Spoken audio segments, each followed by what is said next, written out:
It usually starts quietly. A sentence that sounds harmless at first, a smile that hides an agenda, a comment that cuts just deep enough to make you doubt yourself, but not deep enough to call it out loud. That's how they work. Toxic people don't walk into your life carrying a label. They walk in carrying charm. They speak in kindness before they start speaking in control. They give you just enough warmth to make you forget that their fire burns, and before you realize it, you've adjusted your entire emotional thermostat to fit their comfort zone. You've started questioning your own worth. You apologize for things you didn't do. You feel guilty for feeling tired, and you tell yourself, maybe I'm overreacting, but you're not. You're reacting exactly how a sane mind reacts when slowly starved of truth. You see, dealing with toxic people is not just about cutting someone off. It's about recognizing when your spirit is being poisoned in slow doses, and most people never notice it until they're already numb. Let me tell you something. Few will dare to admit toxic people are not the problem. They are the test. They reveal what you tolerate. They expose where your boundaries leak. They mirror how much self-respect you truly have, and until you face that mirror without fear, they will keep showing up in new forms. Lovers, friends, co-workers, even family, different faces, same energy, because life has a cruel way of repeating the lesson until you finally learn to say, enough. We all have a story that starts the same. Someone we trusted turned our trust into leverage. Someone we loved used our love as currency. Someone we tried to save ended up sinking us. And afterward, we replayed every word, every text, every silence, trying to understand how we became the villain in a story we didn't write. That's the trap. That's the human loop. Because when you deal with a toxic person, your mind turns against itself. You start analyzing their behavior like it's a puzzle that can be solved. You start thinking, if I just explain better, if I stay calmer, if I forgive again, maybe they'll change. But toxic people don't change because they don't live in the same reality as you do. They don't seek truth. They seek control. And the moment you start negotiating your peace to maintain their comfort, you've already lost the game. They feed on reaction.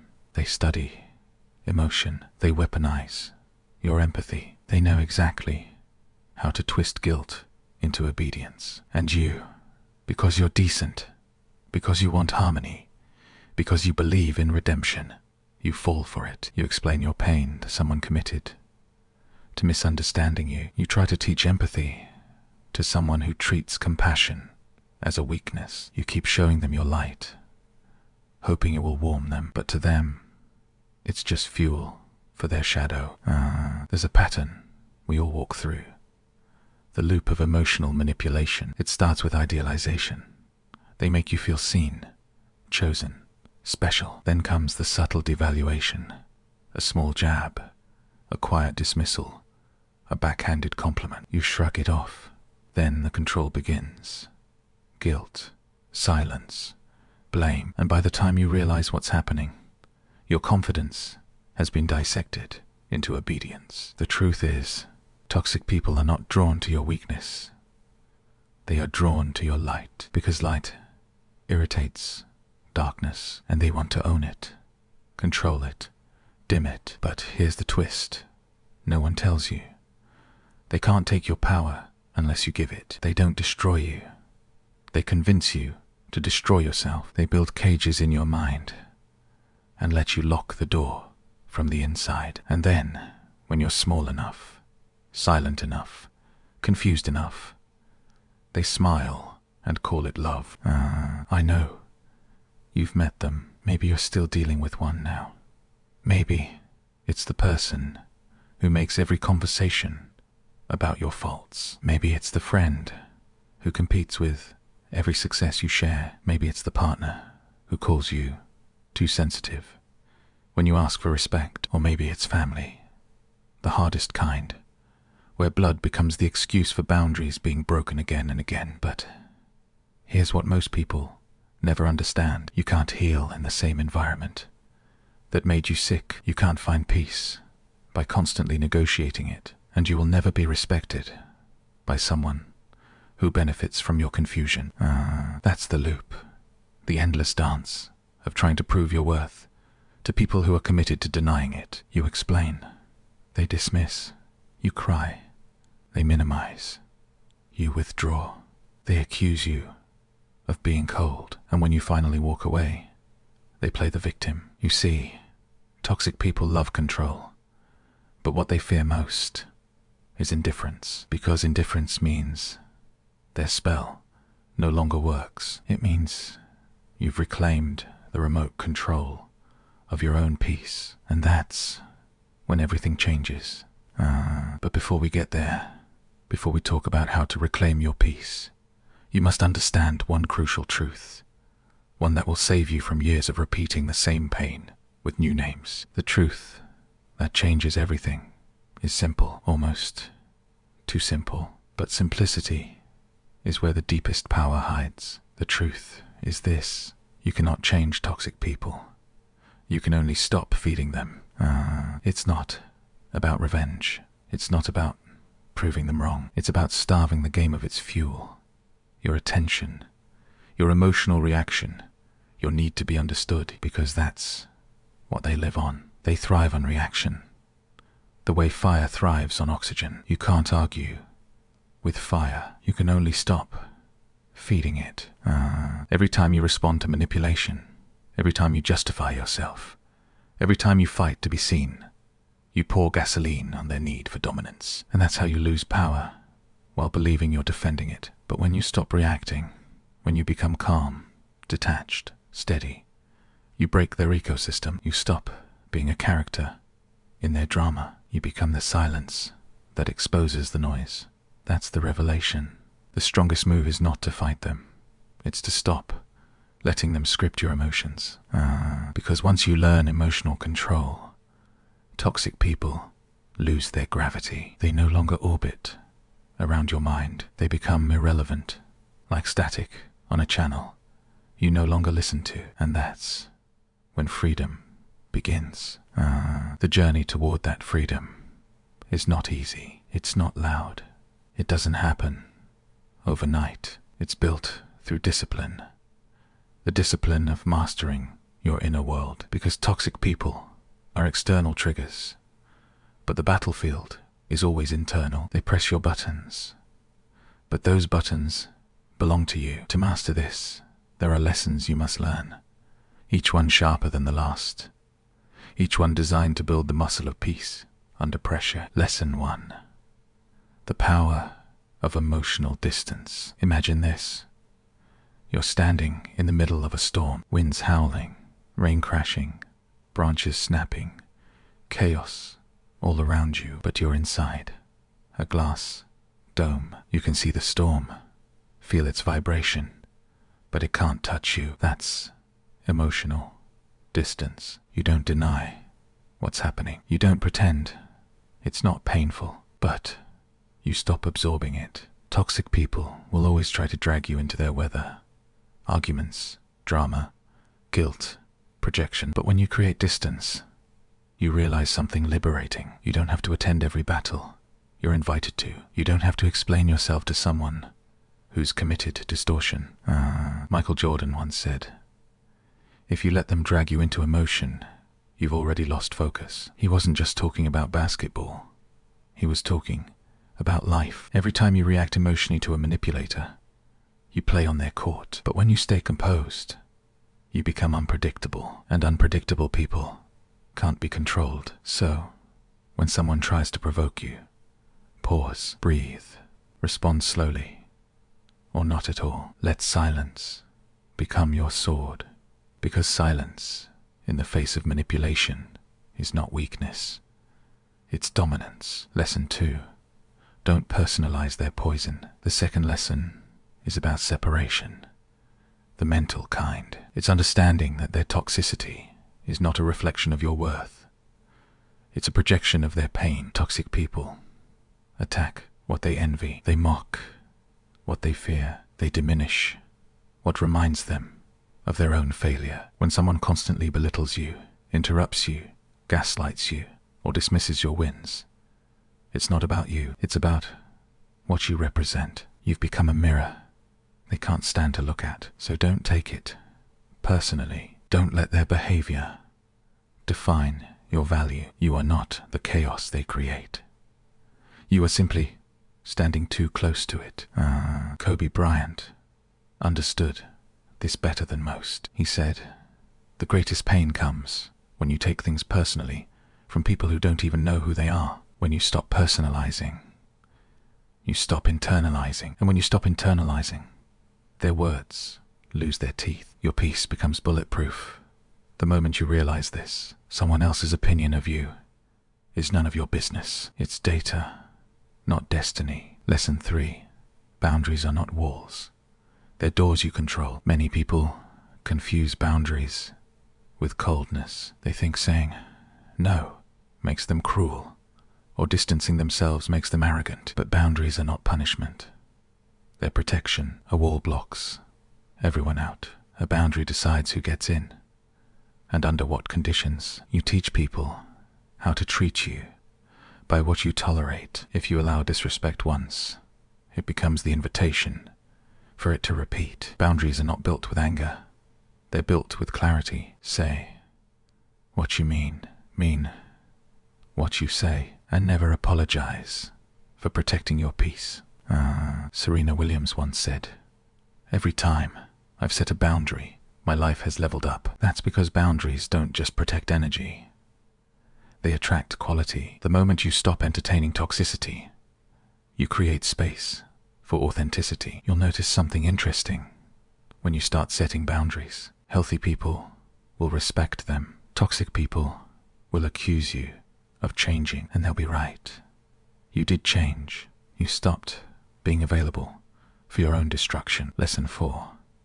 You win by walking away with grace. There's a misconception that strength means fighting until the end. But sometimes strength means walking away with silence, with elegance, with no announcement. Because the greatest revenge is indifference. When you stop reacting, they lose their audience. And when the performance no longer gets applause, the actor fades. You don't owe closure to someone who built confusion. You don't owe kindness to someone who weaponized yours. You don't owe understanding to someone who never intended to understand you. You owe yourself peace. You owe yourself clarity. You owe yourself the luxury of distance. Walking away doesn't mean you lost. It means you finally saw the game for what it was and chose to stop playing. Remember what Elon Musk said when asked how he handles criticism. "If it's true, I learn. If it's false, I don't care." That's emotional maturity. The ability to filter noise from truth without letting it pierce your focus. You win not by defeating them, but by refusing to be drained by them. Your calmness becomes your victory parade. But let's be honest, knowing this doesn't mean it's easy to do. There will come a moment when the lessons are tested, when the toxic person pushes harder because they sense they're losing control, when silence feels unbearable, when distance feels lonely, when peace feels foreign. That's the storm, and you must walk through it without breaking. There will come a day, maybe soon, maybe years from now, when you'll face the test. The storm always returns before peace becomes permanent. It won't look like thunder and lightning. It'll look like a message on your phone, a sudden apology after months of silence. Hey, just checking on you, from someone who once broke you. And in that moment, your old self will tremble. You'll feel the rush, the confusion, the nostalgia, the soft ache that says, maybe they've changed. But that's not change, that's bait. The storm comes to see if you've really grown, or if you still crave validation disguised as closure. And that's where your strength must speak, not through rage or revenge, but through calm recognition. You'll read their words, and remember the sleepless nights. You'll hear their voice, and remember the manipulation hiding behind it. You'll feel the old emotions rise, And then you'll breathe, and instead of reacting, you'll simply exhale the sentence that ends every toxic story. I wish you peace, but I'm done. You see, healing doesn't mean forgetting. It means remembering without bleeding. It means seeing the red flags and choosing not to repaint them. It means walking past the same door that once led to chaos and realizing you no longer need to open it. That's real freedom. Not dramatic exits, not loud goodbyes, but quiet self-respect. There's a moment in every transformation when silence becomes sacred, when you stop explaining your worth, when you stop begging for mutual understanding, when you start realizing that the people who truly love you don't drain you to prove it. That silence, that clarity, is your final test, because toxic people will always sense when they're losing control. They'll intensify their tactics: guilt, pity, anger, seduction, anything to pull you back into orbit. But when you've learned to sit in silence, their chaos will sound like noise in another language. You'll hear it, but it won't touch you. Let me tell you something. The real battle is not between you and them. It's between your old self and your higher self. Your old self needed approval. Your higher self needs peace. Your old self wanted to be understood. Your higher self wants to understand. Your old self chased closure. Your higher self creates it. The moment you realize that, you stop running from toxic people because they no longer hold any power over you. You see through the act. You see the wounded child beneath the mask of control. You see the emptiness behind the manipulation. And when you see it clearly, you no longer take it personally. You realize their cruelty was never about you. It was always about the mirror you represented. You were their reminder of what they couldn't be: authentic, whole, unafraid to feel. And in that realization, something sacred happens. You stop hating them. You stop wanting to fix them. You stop fighting them. You simply outgrow them. Because the ultimate victory over toxicity is indifference mixed with compassion, not pity. Compassion, the calm understanding that they're still trapped in a storm you've already survived, that they still need control because they fear silence, that they still need chaos because peace terrifies them. And so you let them go without explanation, without bitterness, without ceremony. You move on.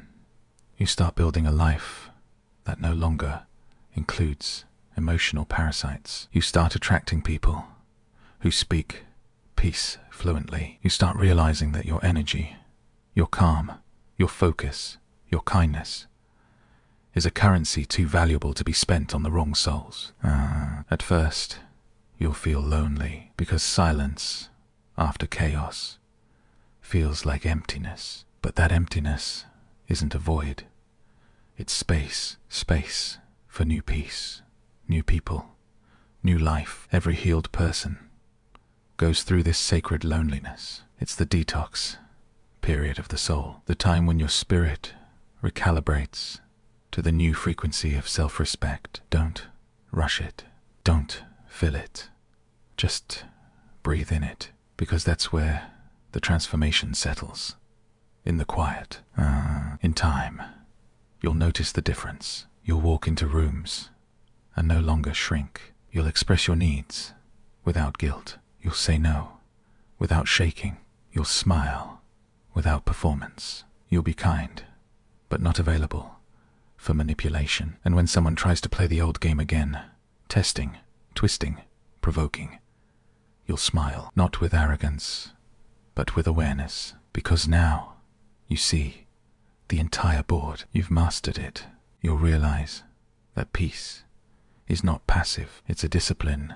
It's the ability to stand in your truth, even when chaos dances around you. It's the art of choosing clarity over confusion, dignity over drama, distance over destruction. That's real strength. That's emotional dominance. The kind no one can fake. And maybe one day, that toxic person will see you again from afar. Maybe they'll notice your calm, the glow that comes from being untouched by their storm. They'll wonder what changed, and you'll know the answer, though you won't say it. Everything changed when I stopped trying to win battles that were beneath me. You didn't win by defeating them. You won by evolving beyond them, by learning that peace is not found in controlling others, but in mastering yourself. You became the storm they can't enter. You became the silence they can't understand. You became the calm they once mistook for weakness. And now, envy is power. And from that place of strength, you start building a new world. A world where you no longer chase validation. You radiate confidence, where your circle becomes smaller but cleaner, where love feels safe, conversations feel light, and your energy is no longer currency for other people's egos. This is what happens when you heal. You become a mirror that reflects peace, not pain. You stop replaying the past. You stop predicting betrayal. You simply exist, steady, centered, sovereign. That's what dealing with toxic people was always about. It was never about them. It was about you, your evolution, your clarity, your power. They were the fire that forged your boundaries, the darkness that taught you to value your own light, the noise that trained you to hear your inner voice. So, in a strange way, thank them, not for the pain, but for the awakening, because without their chaos, you might have never discovered your peace. Now, when someone asks, how do you deal with toxic people? You won't give them a list.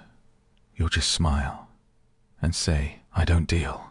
I decide. I decide who has access. I decide what I tolerate. I decide which energies I let shape my world. And that decision, quiet, firm, unwavering, is how I stay free.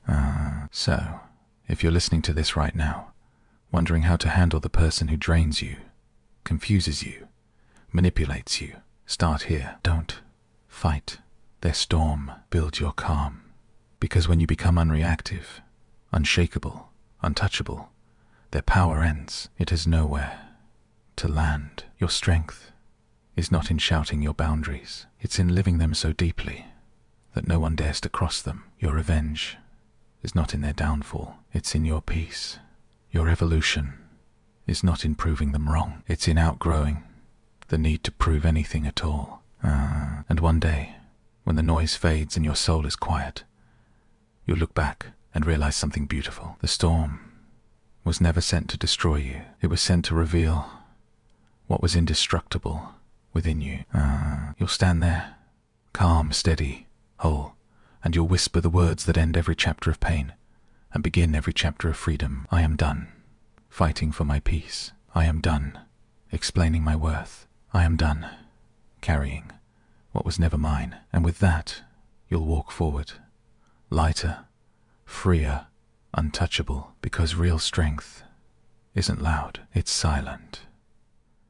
Real freedom isn't found in control, it's found in detachment. And real power isn't about who you can change, it's about who you refuse to become.